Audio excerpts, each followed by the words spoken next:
నమస్తే, welcome to Disha TV. Telangana ఓటర్ల జాబితాలో భారీ ప్రక్షాళన. సర్కి వస్తున్నటువంటి సవాల్ ఏమిటి? తెలంగాణ ఎన్నికల రాజకీయం మరో మలుపు తిరుగుతుంది. మున్సిపల్ ఎన్నికలు, రాబోయే ఇతర ఎన్నికల దృష్ట్యా కేంద్ర ఎన్నికల సంఘం అత్యంత ప్రతిష్టాత్మకమైన స్పెషల్ ఇంటెన్సివ్ రివిజన్ సర్ ప్రక్రియను చేపట్టింది. కేవలం పేర్లు చేర్చడం, తీసివేయడం మాత్రమే కాదు, ఇది ఒక శాస్త్రీయ ప్రక్షాళన. 2002 నాటి రికార్డులను 2025-26 ఓటర్ల డేటాతో మ్యాపింగ్ చేయడం ద్వారా అక్రమ ఓట్లకు చెక్ పెట్టడమే దీని లక్ష్యం. రాష్ట్రంలో ప్రస్తుతం 3,39,00,000 మంది ఓటర్లు ఉన్నారు. కానీ ఈ మ్యాపింగ్ ప్రక్రియలో గన్ షాట్ రిపోర్ట్లో ఏం చెప్తున్నాయంటే 40% పైగా ఇంకా మ్యాపింగ్ కాలేదు. ఇది అధికారులకు ఒక పెద్ద టాస్క్గా మారింది. అసలు మ్యాపింగ్ అంటే ఏంటి? ఎందుకు 40% కాలేదు? ఇది ఒకసారి తెలుసుకునే ప్రయత్నం చేద్దాం.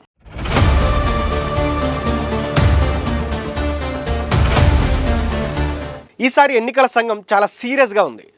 ఒక ఓటరు 2002లో ఎక్కడ ఉన్నాడు, ఇప్పుడు ఎక్కడ ఉన్నాడు? ఒకే వ్యక్తికి 2 చోట్ల ఓట్లు ఉన్నాయా, డూప్లికేట్ కావచ్చు, మల్టిపుల్ ఎంట్రీస్ ఉన్నాయా అనేది కూడా మ్యాపింగ్ ద్వారా గుర్తిస్తారు. అసలు సమస్యలు ఏంటి అంటే, ఈ మ్యాపింగ్ సంబంధించినటువంటి సమస్యలు ఎక్కడ వస్తున్నాయంటే, నగరాల్లో వలసలు. ముఖ్యంగా హైదరాబాద్ వంటి నగరాల్లో 20% మంది ఓటర్లు తమ రికార్డులో ఉన్నటువంటి చిరునామాలు ఉండడం లేదు. ఏఎస్డి ఓటర్లు ఎవరైతే యాబ్సెంట్ కావచ్చు, ఎవరైతే ఉండని వారు, షిఫ్టెడ్ వలస వెళ్ళిన వారు, డెడ్ మరణించినటువంటి వారు ఏఎస్డి సంబంధించినటువంటి ఓటర్లు. అదేవిధంగా గ్రామీణ ప్రాంతాలతో పోల్చుకుంటే హైదరాబాద్ వెనుకపాటు, గ్రామీణ ప్రాంతాల్లో మ్యాపింగ్ వేగంగా జరుగుతున్న హైదరాబాద్ వంటి మెట్రో నగరాల్లో మ్యాపింగ్ డెడ్ స్లోగా సాగుతుంది. అందుకే ఆ 40% గ్యాప్ కనిపిస్తుంది. అసలు ఫెయిల్డ్ వెరిఫికేషన్, అదేవిధంగా గ్రౌండ్ రియాలిటీ ఏంటంటే, సిస్టమ్ ద్వారా జరిగే టేబుల్ టాప్ మ్యాపింగ్ ఒక ఎత్తు అయితే ఫీల్డ్ వెరిఫికేషన్ మరో ఎత్తు. బిఎల్ఓలకు ఎంత కష్టంగా ఉందంటే, అధికారులు ప్రతి ఇంటికి కనీసం 3 నుంచి 4 సార్లు వెళ్ళాలని సిఈఓ, చీఫ్ ఎలక్టరల్ ఆఫీసర్ ఆదేశించడం జరిగింది. మొదటి విజిట్లో ఏం చేయాలంటే ఎన్యూమరేషన్ ఫారాలు పంపిణీ, తదుపరి విజిట్లలో అందుబాటులో లేని వారికి మళ్ళీ చెక్ చేయడం. అంటే ఫస్ట్ వెళ్ళిన తర్వాత మళ్ళీ రెండోసారి ఉన్నారా లేరా, అదే ఇంట్లో ఉంటున్నారా లేదా అనేది కూడా చెక్ చేయడం వాళ్ళ యొక్క ప్రాథమిక డ్యూటీగా వారు చెప్పడం జరిగింది. అదేవిధంగా ఈ మొత్తానికి సంబంధించినటువంటి దీంట్లో రాజకీయ పార్టీల పాత్ర ఏ విధంగా ఉందంటే, డెడ్ ఓట్లు లేదా బోగస్ ఓట్లు తొలగింపు విషయంలో పొలిటికల్ పార్టీలు చాలా అప్రమత్తంగా ఉండాల్సిన అవసరం అయితే ఉంది. బూత్ లెవెల్ ఏజెంట్స్ ఎవరైతే ఉన్నారో, బిఎల్ఎస్ ఎవరైతే ఉన్నారో వాళ్ళు ఉంటేనే ఈ 40% ఏదైతే మ్యాపింగ్ ఆగి ఉందో ఆ మ్యాపింగ్ అనేది మనం తొందరగా పూర్తి చేసుకోవచ్చు. మొత్తం 3,39,00,000 ఓటర్లు ఉన్న సమీపంలో మున్సిపల్ పరిధిలో మాత్రం 52,43,000 మంది ఓటర్లు ఉన్నారు. ఇటీవల ఒక ప్రకటన ప్రకారం అత్యధిక ఓటర్లు నిజామాబాద్ కార్పొరేషన్, ఏదైతే నిజామాబాద్ కార్పొరేషన్ ఉందో 3,48,000 ఓటర్లు అక్కడే ఉన్నారు. అయితే మ్యాపింగ్ కానీ ఆ 40%లో ఎంతమంది నిజమైన ఓటర్లు ఉన్నారు, ఎంతమందిని జాబితా నుంచి తొలగించబోతున్నారు అనేది కూడా పెద్ద క్వశ్చన్ మార్క్గానే ఉండబోతోంది. అయితే మ్యాపింగ్ కాకపోతే నోటీసులు జారీ చేసి విచారణ జరిపి ఓటును తొలగించే అవకాశం ఉంటుంది. ఇది అర్హులైన ఓటర్లకు ఇబ్బంది కలిగించకూడదు.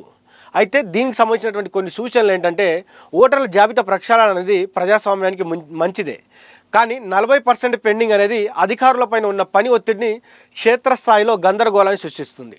ఏప్రిల్, మే నెలలో సర్ షెడ్యూల్ తెలంగాణకు రాబోతుంది. మీ ఓటు మ్యాపింగ్ అయిందో లేదో చెక్ చేసుకోండి.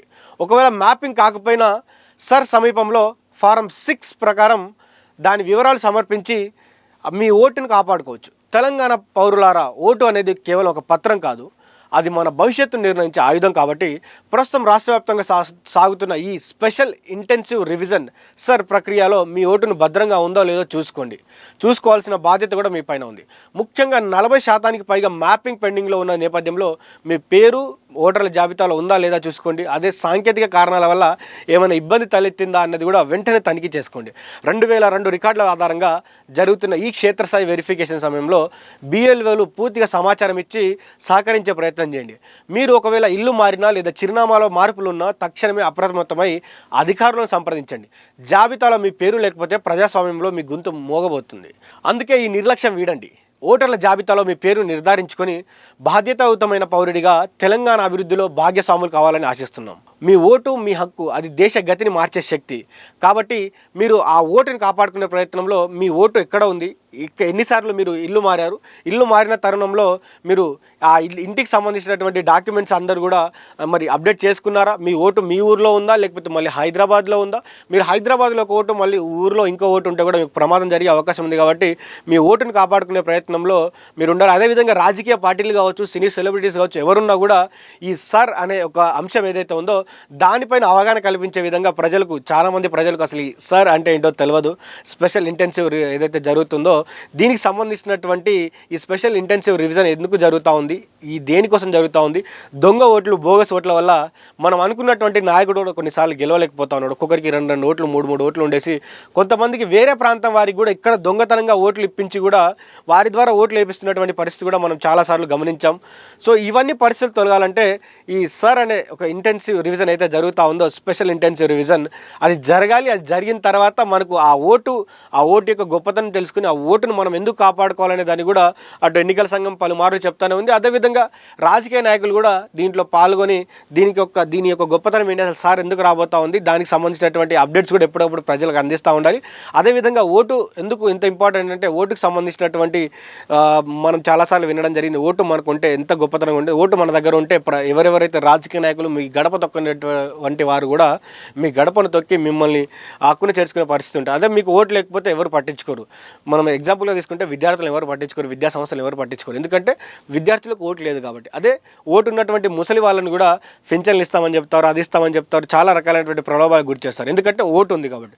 సో బాబాసాహెబ్ అంబేద్కర్ మనకి ఇచ్చినటువంటి ఓటు హక్కును వాడుకోవాలి. ఆ ఓటుకు సంబంధించినటువంటి పనులన్నీ కూడా మీరు రానున్నటువంటి రోజుల్లో స్పెషల్ ఇంటెన్సివ్ రివిజన్కి సహకరించి ఏదైతే 40% ఇంకా మ్యాపింగ్ కాలేదో ఆ మ్యాపింగ్ కానటువంటి పరిస్థితిలో ఆ మ్యాపింగ్ ఏదైతే ఆగిందో ఆ మ్యాపింగ్ ఎందుకు ఆగింది, దానికి సంబంధించినటువంటి ఎక్కడెక్కడ ఓట్లు ఆగుతూ ఉన్నాయి, సో ఏదైతే మెయిన్గా హైదరాబాద్ సిటీలో ఎందుకు ఈ స్పెషల్ ఇంటెన్సివ్ రివిజన్ ఆగిపోతూ ఉంది, దానికి సంబంధించినటువంటి ఎవరు సహకరించట్లేదు, ఏ బూత్ లెవెల్లో ఏ కార్యకర్త కావచ్చు, బూత్ లెవెల్ బిఎల్ఎస్ కావచ్చు, అదేవిధంగా బిఎల్ఓస్ కావచ్చు, మీ దగ్గర ఉన్నటువంటి ఇన్ఫర్మేషన్ ఎందుకు పాస్ చేయట్లేరు, ఇంకా ఆ దొంగ ఓట్లను ఎందుకు ఉంచుతున్నారనే ప్రశ్నలు కూడా ప్రజల నుంచి వస్తూ ఉన్నాయి.